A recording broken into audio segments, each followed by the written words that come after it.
qui permettait de déterminer les différentes missions de sécurité civile, notamment les dispositifs prévisionnels de secours. Et enfin, à la suite de ça, un décret, un arrêté, je fais très court, c'est l'arrêté de 2006 qui impose la mise en œuvre du référentiel à partir du 1er janvier 2007. Alors ça, c'est révolutionnaire.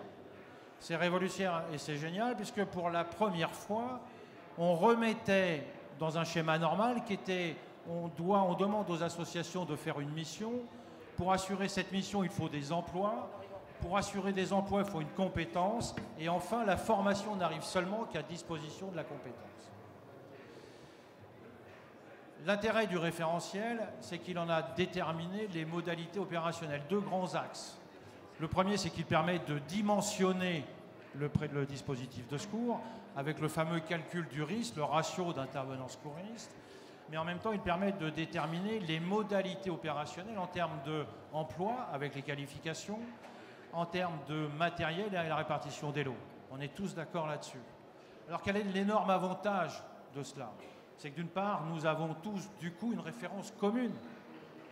La référence commune, c'est-à-dire que nous dimensionnons tous de la même manière un dispositif de secours et nous y mettons, en termes de réponse, la même qualité de moyens. Donc, ce référentiel est en termes de qualité, est un élément très important.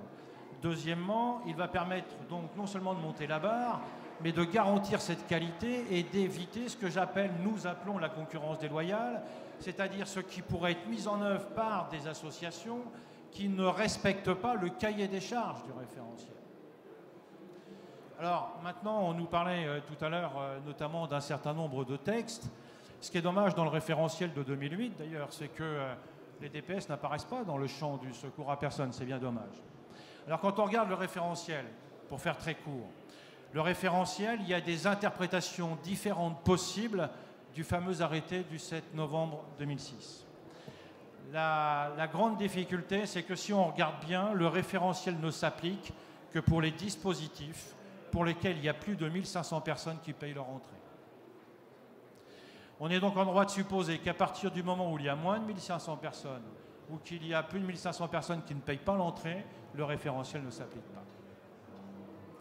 Ce qui, bien évidemment, pose un souci de fond. Le souci de fond, c'est est-ce que parce que les gens payent, ils ont le droit à un dispositif de qualité, parce qu'ils ne payent pas, ils n'ont pas le droit à un dispositif de qualité.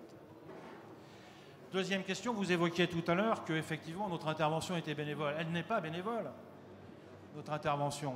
Elle est assurée par des bénévoles. Pour autant, il y a bien évidemment des coûts de prestation. Et donc, je rentre dans l'autre difficulté, c'est-à-dire que pour pouvoir exercer cette mission, on doit obtenir un agrément. Pour pouvoir obtenir un agrément, on nous demande de respecter les conditions du référentiel. Et pour autant, on ne m'impose pas les normes du référentiel sur des dispositifs de secours. Ça veut donc dire que vous savez tous comme moi qu'acheter un lot A, un lot B, un lot C, ça coûte 15 000 €. Si j'achète, je mets 15 000 €, mais que derrière, il y a effectivement des associations qui assurent des dispositifs de secours sans mettre les mêmes références, c'est ce que j'appelle la concurrence déloyale. Alors pour faire très court et répondre à la question et laisser à Samuel le soin de compléter, est-ce que le référentiel doit s'appliquer à tous les rassemblements? Il ne m'appartient pas de savoir si effectivement on doit mettre un dispositif de secours sur tous les rassemblements. En tout cas, notre position, et nous sommes tous d'accord là-dessus, c'est de se dire, à partir du moment où un dispositif de secours est mis en place, et je le rappelle qu'il ne peut être assuré dans le cas des DPS que par des associations de sécurité civile, alors là, oui, le référentiel doit systématiquement s'appliquer, et c'est comme ça qu'on aura une reconnaissance de collaborateurs occasionnels du service public.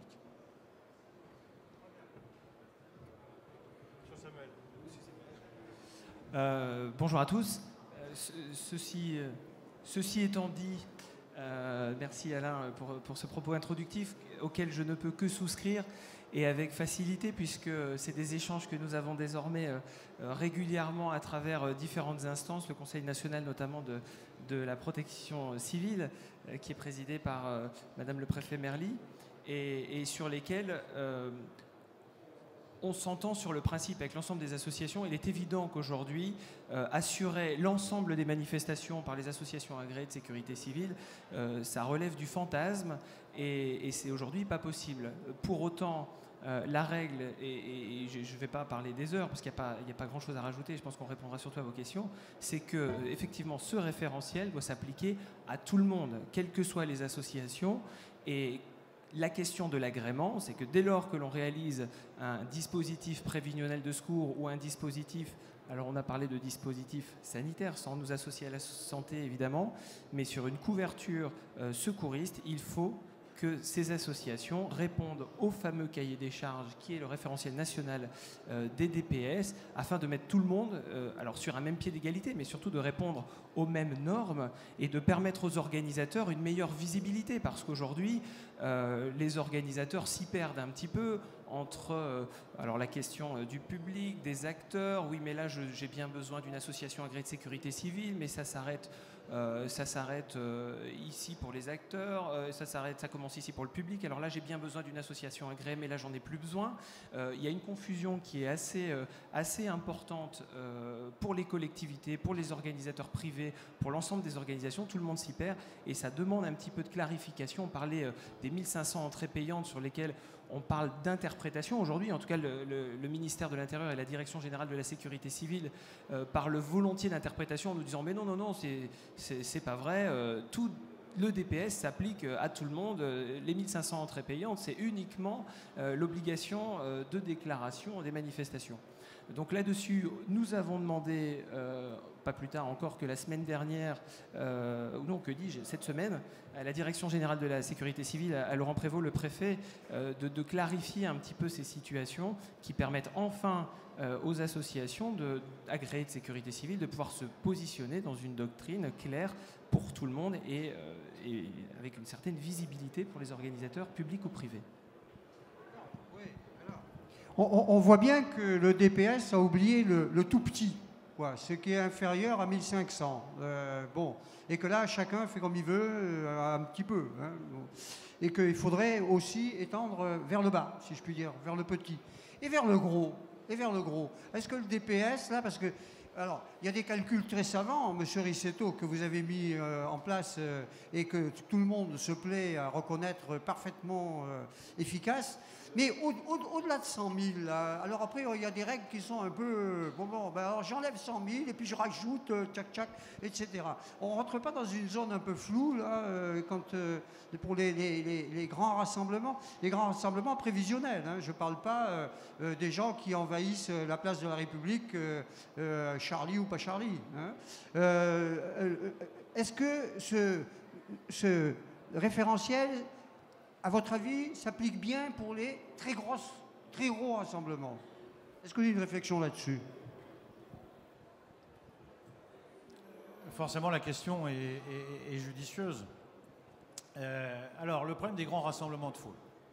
Alors, le calcul du ratio d'intervenants secouristes, effectivement, il y a une règle savante avec une règle de 3, de quelle que soit la racine carrée de n-1 plus epsilon, on doit arriver à quelque chose. Au-delà de ça, encore une fois, il y a deux aspects.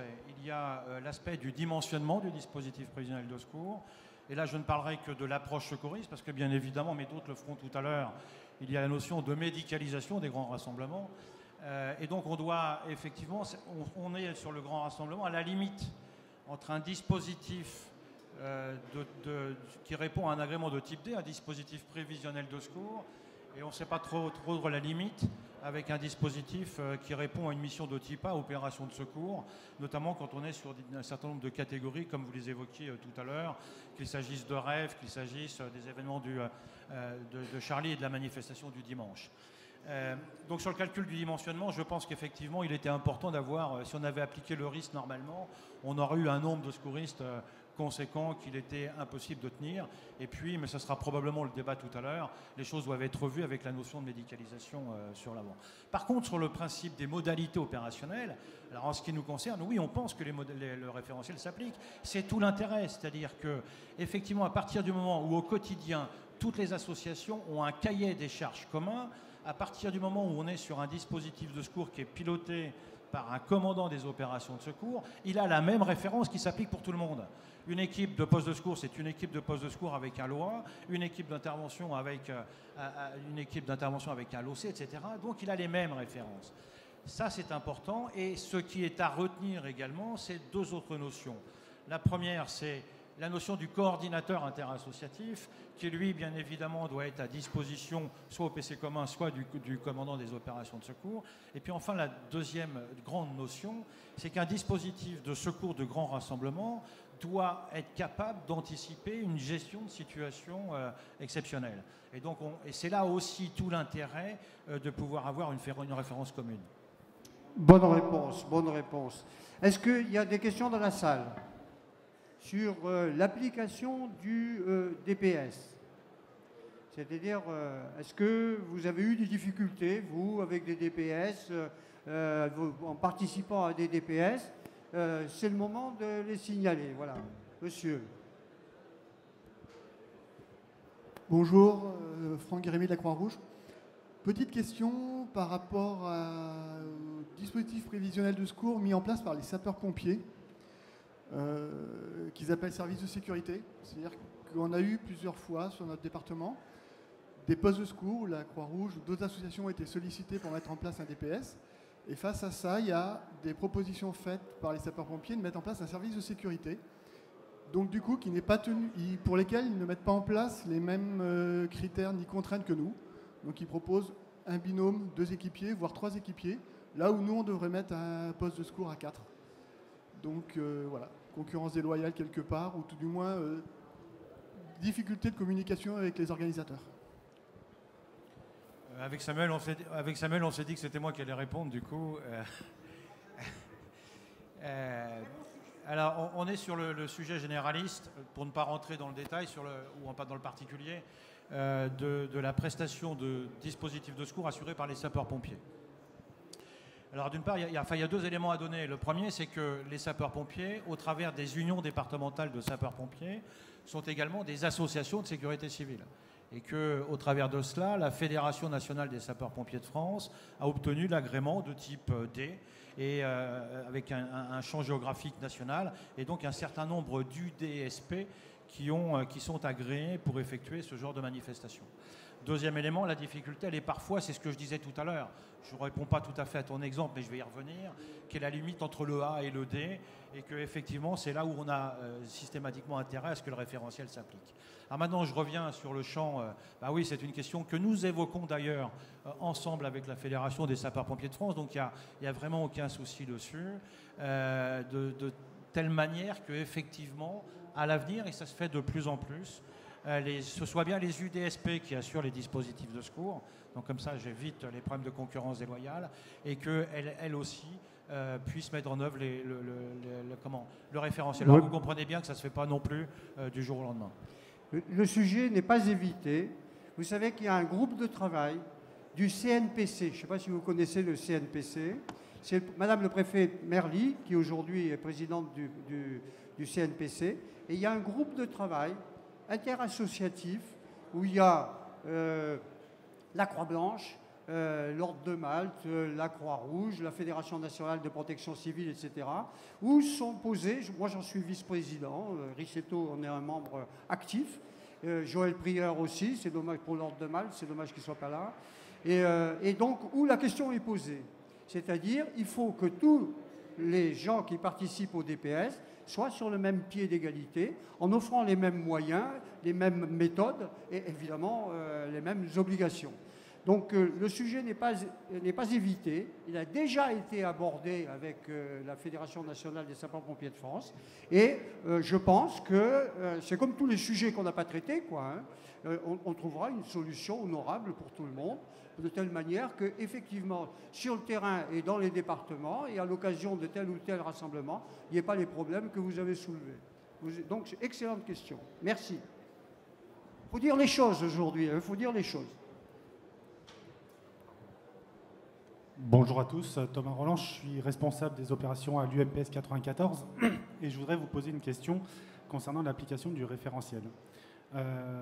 Aujourd'hui, je pense avoir compris que l'avis général, c'est que le référentiel doit être appliqué à toutes les manifestations de personnes, on est d'accord. Or, on a un grand nombre de manifestations qui sont réalisées pour des DPS acteurs, enfin des postes acteurs. Les postes acteurs ne rentrent pas sous le coup du référentiel puisque le référentiel ne concerne que le public.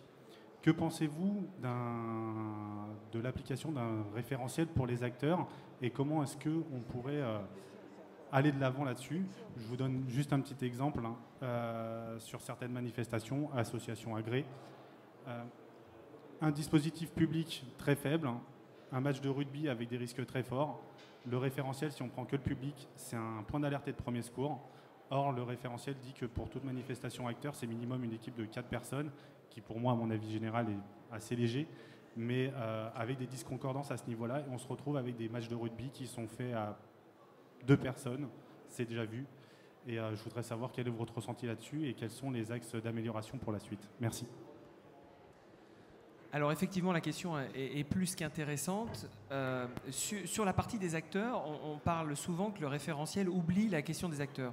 La question des acteurs, elle est quand même évoquée à l'intérieur du référentiel national appliqué au DPS. Ce qui était compliqué à l'origine, mais Alain était surtout présent sur les travaux de l'ONS, c'est que chaque fédération sportive, puisque c'est souvent lié à des événements sportifs notamment, dispose de règlements distincts. Encore une fois, on est dans l'interministérialité, avec effectivement la jeunesse et les sports qui impose et qui parle de la notion du poste de secours et de DPS également applicable. Néanmoins, elle parle aussi en parallèle des règlements mis en place par les fédérations respectives, qui disposent d'un cahier des charges bien particulier, faisant intervenir d'autres acteurs d'ailleurs, qui peuvent parfois créer aussi des confusions. On pense aux transporteurs sanitaires présents, où certains disent bah oui, mais ils sont en train de réaliser un DPS, qui n'est pas toujours le cas, puisque le cahier des charges demande à ce qu'effectivement il y ait des transporteurs sanitaires pour l'évacuation de victimes vers les centres hospitaliers.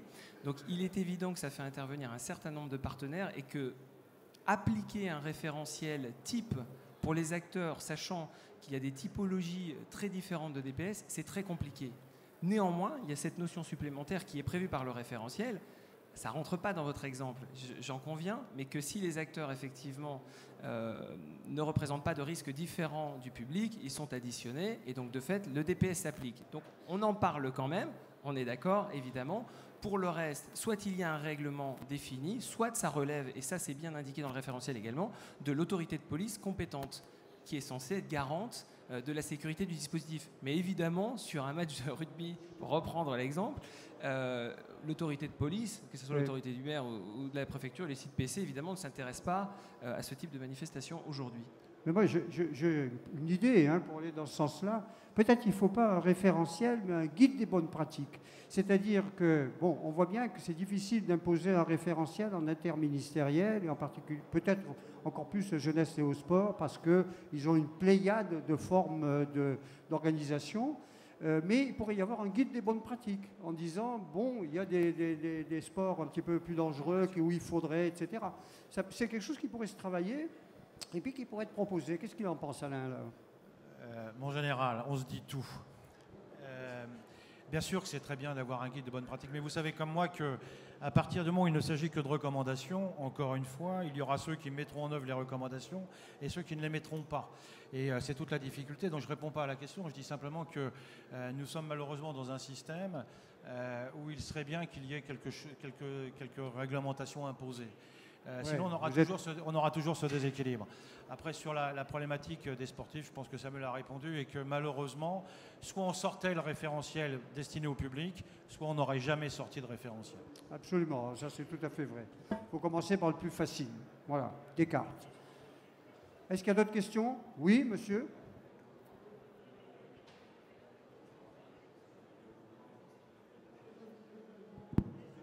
Bonjour. Concernant les autres référentiels, les autres agréments de type entre autres A3, où il n'y a aucun RNDPS de défini. A3 ou nautique, si vous préférez. Oui, absolument. C'est la question des référentiels de manière générale. C'est l'emploi, aujourd'hui, du bénévolat de sécurité civile. C'est une question, encore une fois, qui est partagée avec l'ensemble des associations, que nous avons bien évidemment soumise à la Direction générale de la sécurité civile et plus globalement le ministère de l'Intérieur, sur le fait qu'aujourd'hui, il n'y a aucun contour sorti du texte applicatif au référentiel national des DPS. Rien ne borde l'ensemble des missions. Alors évidemment, on peut associer la partie nautique, aquatique, on l'appellera comme on veut. La seule référence associative aujourd'hui qui existe, c'est l'AXA qui a été mis en place par la préfecture de police de Paris et qui est la seule référence aujourd'hui, si on veut s'appuyer sur un texte existant, c'est la seule référence. Pour autant, à cette réserve près, qu'elle n'est pas applicable aujourd'hui à l'ensemble de la France et que Paris n'est pas la France. Mais pour autant, si on veut s'en inspirer et que l'on souhaite avoir un cadre, en tout cas à appliquer, c'est celui-là. Pour le reste, aujourd'hui, nous avons demandé avec force à la Direction générale de la sécurité civile de préciser, une fois encore, la doctrine générale d'emploi des associations agréées, mais également de préciser l'emploi et donc les textes. On parle de l'aquatique, il y a de la cynotechnie qui existe, il y a du sauvetage des blêments prévu par les agréments, il y a les missions de soutien population sinistrée sur lequel, certes, il y a un guide, un tome du guide Orsec qui prévoit plus ou moins le champ d'action, et encore que ça ne précise pas réellement quelles sont les attentes vis-à-vis des associations agréées. Donc là-dessus, la Direction générale de la sécurité civile s'engage à préciser les choses et à avoir des textes applicatifs pour l'ensemble de ces spécialités. Pour autant, ça fera l'objet des travaux à venir de l'Observatoire national du secourisme qui va être réactivé très prochainement et sur lequel, évidemment, on réfléchira à la mise en place de tous ces textes. Une autre question dans la salle, juste que le micro-baladeur arrive jusqu'à lui. Il n'y a pas de petite jeune fille pour faire ça, alors bon. Merci. Bonjour. Monsieur Carvalho de l'unité mobile de premier secours de l'Essonne, association agréée. J'aurais aimé une question concernant le médical. Depuis quelques années, fleurissent des sociétés médicales. Leur participation au fonctionnement est incontestablement efficace. C'était un véritable barrage pour l'engorgement des services d'urgence. Dans le référentiel national, on voit qu'on peut faire intervenir des moyens complémentaires. Ma question, est-ce que ces sociétés médicales arrivent dans ce cadre ou nous sommes plutôt sous le commandement de ces sociétés médicales? Est-ce que vous pouvez nous éclaircir sur ce point? D'abord, nous ne pouvons que partager votre avis sur la notion de médicalisation. Je me souviens, à l'époque, le médecin général Julien m'avait fait présenter les travaux qui avaient amené au référentiel à tous les médecins-chefs des SDIS.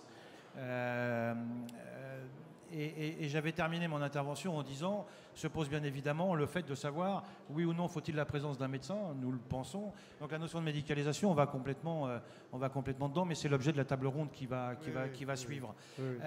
Sur la problématique, alors les moyens complémentaires, il n'y a aucun souci à partir du moment où le fait de la médicalisation soit bien précisé, bien acté dans le cadre du dispositif de secours. Voilà. Mais on est complémentaires. Encore une fois, notre prétention n'est que d'aborder l'approche secouriste et pas du tout la notion de médicalisation. Est-ce qu'il y a d'autres questions? Oui, pour la médicalisation, c'est le sujet de la table ronde suivante.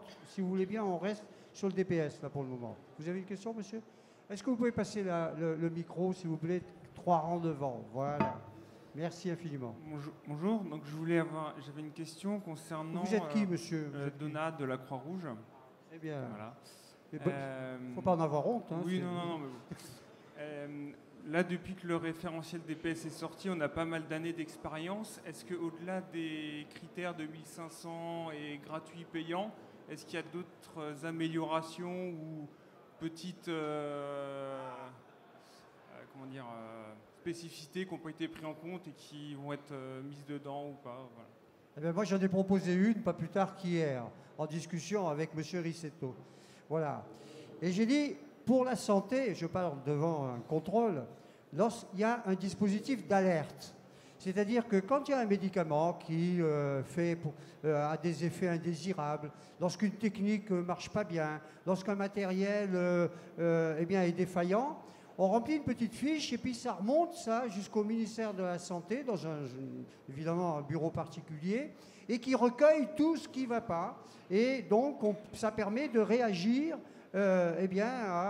au problème. Et j'ai proposé à M. Rissetto, j'ai dit Alain, ce qui serait bien, c'est que de la base, lorsqu'ils ont un problème d'application des DPS ou qu'ils trouvent que le DPS n'est pas bien, prévoit pas bien ils fassent une petite fiche et qu'ils fassent remonter.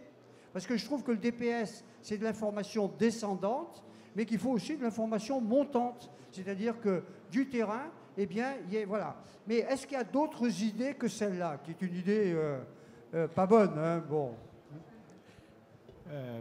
Non, en tout cas, la question posée est celle de l'évaluation du référentiel, et je pense que c'est effectivement une très bonne question. Notamment, la première est de savoir, c'est est-ce que le calcul du RIS, est-ce que sur le terrain, le RIS est opérationnel? Voilà. Est-ce qu'il y a eu des dispositifs de secours sur lesquels le calcul du RIS vous a amené dans des situations inconfortables où vous étiez en sous-effectif? Alors, on a pris cette précaution d'écrire dans le référentiel que, bien évidemment, ce qui tient compte, c'est l'expérience. C'est-à-dire que même si le RIS vous dit vous avez 12 personnes et que votre expérience habituelle fait que les événements sont un peu chauds, vous en mettez 25. Nous avons, nous, plutôt le sentiment que sur le dimensionnement, la méthode de calcul correspond à quelque chose de pratique et que très peu de fois vous êtes dépassé. Maintenant, c'est du subjectif. Et c'est là où la proposition du général Julien est intéressante, c'est que nous puissions de manière beaucoup plus scientifique apprécier l'évaluation du référentiel. En tous les cas, je peux vous dire que lorsque je présente le référentiel à l'étranger, puisqu'avec la Société française de médecine de catastrophe, je me balade pas mal, vraiment, les Brésiliens, la dernière fois, ils ont ouvert des yeux comme ça. Ils ont dit, mais c'est ce qu'il nous faut comme méthode. Voilà. C'est vraiment quelque chose, on n'a pas breveté, hein, mais quel dommage, car voilà quelque chose qu'on pourrait exporter et vendre. Hein. C'est vraiment, le DPS est vraiment un outil excellent, mais vous avez raison, monsieur, il faut l'améliorer, il faut tenir compte de ces champs d'application, est-ce qu'on peut les élargir, il faut réfléchir, il ne faut pas se contenter de ce qu'on a, il faut toujours essayer d'améliorer. Y a-t-il encore d'autres questions? Oui. Le micro baladeur, voilà. Voilà. Bruno Robert de la Protection civile de Loire-Atlantique. Le calcul du risque, c'est pas tellement dans ce sens-là qui nous pose souci, parce qu'en fait, on fait ou on fait pas le DPS. Si on veut le faire à 16, alors que le calcul du risque nous le met à 12, c'est à choisir au final. Par contre, c'est dans l'autre sens.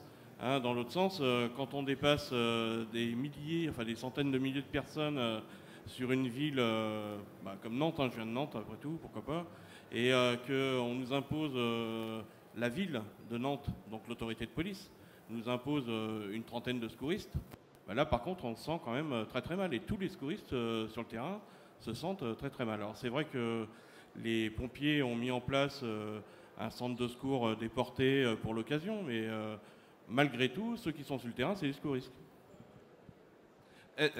Donc ma question est la suivante.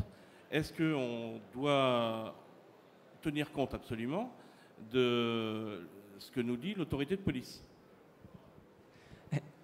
Vaut mieux. Non, Objectivement, mais vous posez une vraie question. Je l'ai évoqué tout à l'heure. Je constate, moi, je fais un constat, hein, c'est que sur le terrain, pour reprendre le caillou là, du général, c'est vrai que c'est le terrain qui commande. Bon, on a souvent, lorsqu'on prépare un événement prudentiel, c'est la mécanique qui se met en place. Donc il y a le site PC, vous voyez, la préfecture, vous connaissez, hein, service interministériel défense et de protection civile, qui va gérer ça pour le directeur de cabinet et le préfet. Eux, ils associent dans un premier temps, j'allais dire, les institutionnels de l'État, c'est-à-dire le SDIS, et puis de l'autre côté, le sanitaire, la santé. Et puis on ne voit jamais les organisations que vous représentez. C'est le cran d'après, ça. C'est le cran d'après, vous, avec le site PC. C'est comme si c'était la chasse gardée du site PC. Et je me faisais la remarque à l'instant, je me disais, ce serait peut-être pas idiot de vous mettre dès le départ du coup. Parce que nous, ça nous ferait du bien aussi. Et non pas de vous découvrir au coin du bois au dernier moment, quoi. Je parle pour la sanitaire, hein, je veux dire. Et là, c'est de l'architecture administrative de l'intérieur. Hein. Là, je parle pour la santé. Et je pense qu'il y a un vrai effort à faire là-dessus. C'est-à-dire associer dès le départ du coup les associations que vous représentez, qui ne sont pas neutres. Hein. Je pense, moi, sur le versant maritime à la SNSM, c'est plutôt bien fait avec la SNSM. Parce que comme les préfets départementaux n'ont pas de bouée de sauvetage et ils ne savent pas ce qui se passe en mer, ils ont tendance à dire « venez tout de suite ». Pourquoi on ne fait pas la même chose à terre? Ça, c'est dommage. Après, je voudrais rebondir sur votre proposition, si vous permettez, de faire remonter, c'est très bien. Alors, il y a quand même des tuyaux qui existent. Hein. Depuis 4 ans, les ARS, enfin 5 ans, ont l'obligation, et ça marche bien, ils ont une plateforme de veille et de permanence, hein, qui est H24 activable. Cette permanence, elle est dédiée à l'urgence, mais elle est dédiée aussi à tous les signaux qui remontent. Si vous avez, lors d'une intervention, des trucs de dysfonctionnement et que vous voulez que ça remonte au ministère de la Santé, eh bien, vous passez par la plateforme de l'ARS. Parce qu'à la plateforme de l'ARS, elle va router ça vers la plateforme. Dans une ARS, il y a une structure qui s'appelle la veille et sécurité sanitaire. C'est obligatoire. Et cette structure, cette direction de veille et sécurité sanitaire, elle a à l'intérieur un petit bureau qui s'appelle le département, alors c'est la cellule régionale de défense et de sécurité qui traite de la planification sanitaire. Et ça va les intéresser. Et c'est eux qui feront remonter ça au BOP, qui est le bureau d'organisation de la planification, qui est le deuxième bureau du département des urgences sanitaires. Alors c'est très techno ce que je viens de dire, mais je dis simplement, vous avez une ARS, passez par votre ARS. Il y a un numéro permanent qui ne s'éteint jamais, comme le SAMU. Vous passez là et vous aurez une réponse de proximité. Au lieu d'envoyer ça dans un tuyau hertzien à Paris, dans le ministère que je pratique et que je connais bien, et vous n'aurez pas forcément de réponse. Les ARS existent, c'est un pion maintenant qui ne peut pas être contourné. Tout à fait. Ceci dit, est-ce que ça doit remonter côté santé ou côté intérieur? On ne sait pas trop. Ouais. Mais bon, il y a une organisation à faire. Oui, Samuel. Alors, le tuyau de la santé, pourquoi pas? En tout cas, à l'intérieur, c'est certain. Je pense que les travaux de l'Observatoire, si tant est que ça fonctionne bien sur la réactivation, il faut que cet observatoire puisse s'en saisir également et puisse réfléchir là-dessus.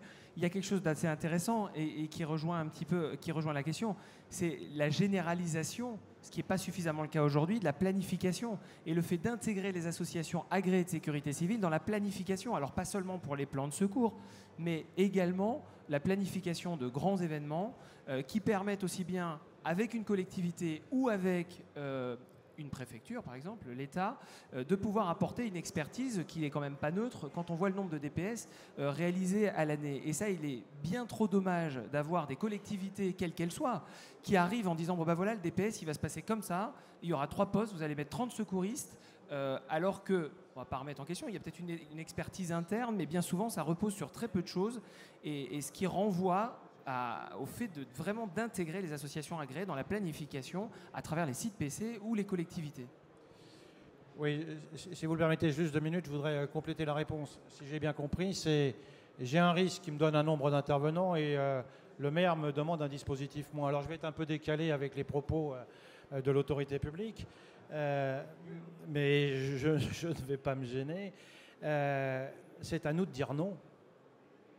On ne peut pas revendiquer de vouloir être, et je le disais vendredi à la table ronde sur les attentats, on ne peut pas revendiquer le fait de dire bénévolat ne veut pas dire amateurisme et de vouloir être considéré comme un acteur incontournable aux côtés des secours publics et céder à la moindre pression. C'est-à-dire qu'à un moment donné, on nous demande d'avoir un agrément, on nous impose un référentiel et donc l'autorité publique nous ferait baisser les éléments du référentiel. C'est à nous de savoir dire non. C'est aussi à l'État d'assumer ce qu'il est en droit de demander aux associations, raison pour laquelle effectivement nous avons demandé à la Direction générale de la sécurité civile de bien préciser le cadre d'emploi. Mais en tout cas, parce que si jamais le jour où il y aura un pépin, c'est vous qui n'avez pas respecté le référentiel.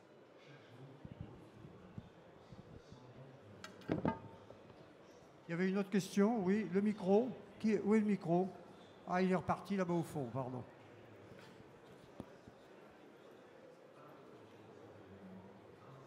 Oui, bonjour, Jean-Pierre Millet de ZEF2S. Donc 2 questions. Ma première, c'est on est confronté à des organisateurs qui parfois nous disent nous, on n'a pas besoin de vous parce qu'on a des ambulanciers privés, donc une ambulance avec 2 ambulanciers, et puis voilà, ils vont tout faire, ils vont assurer les transports, ils vont assurer les secours sur place, et tout va bien.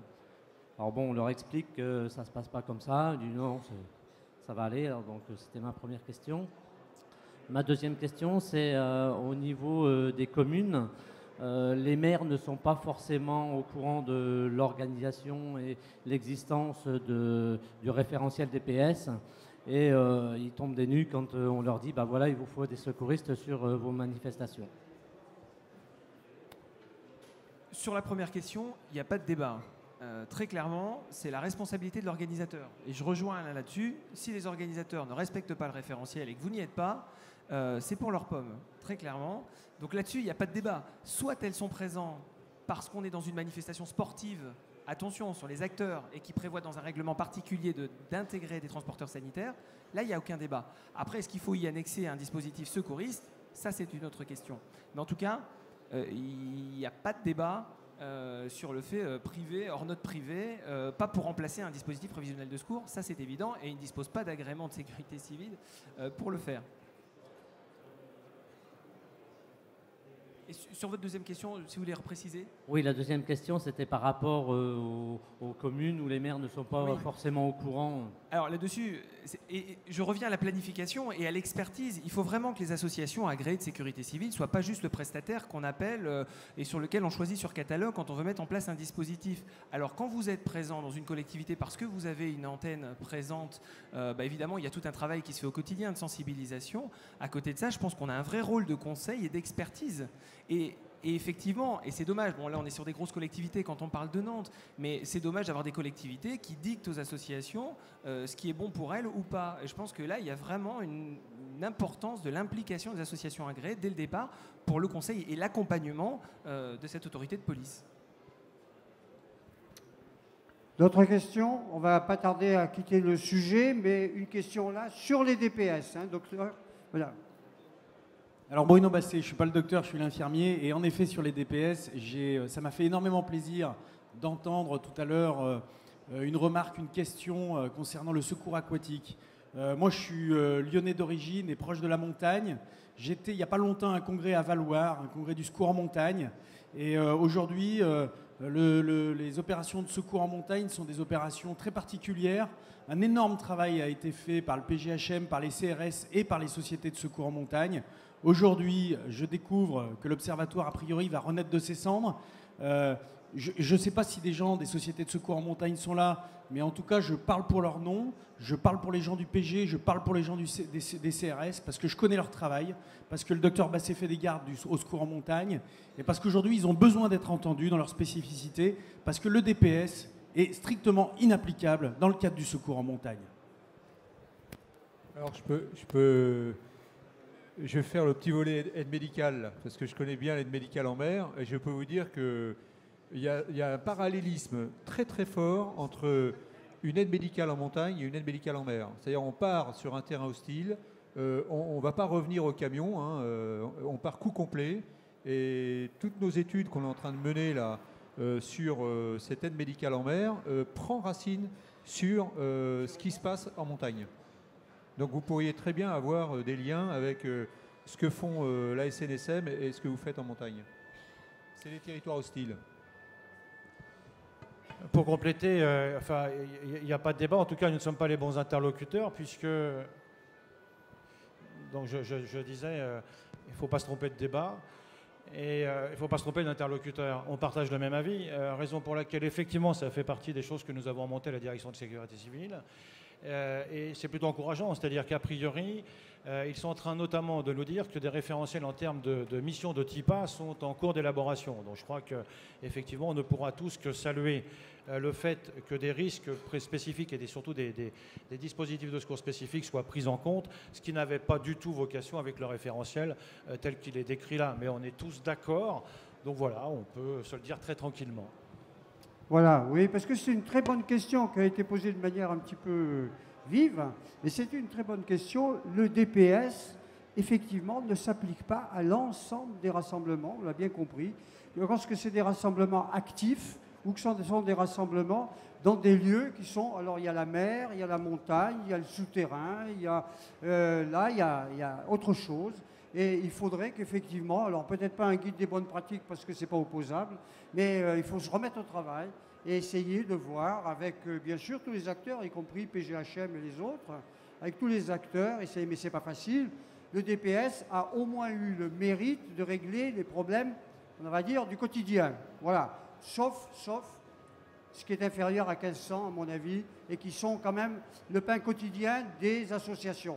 Parce que là où vous êtes...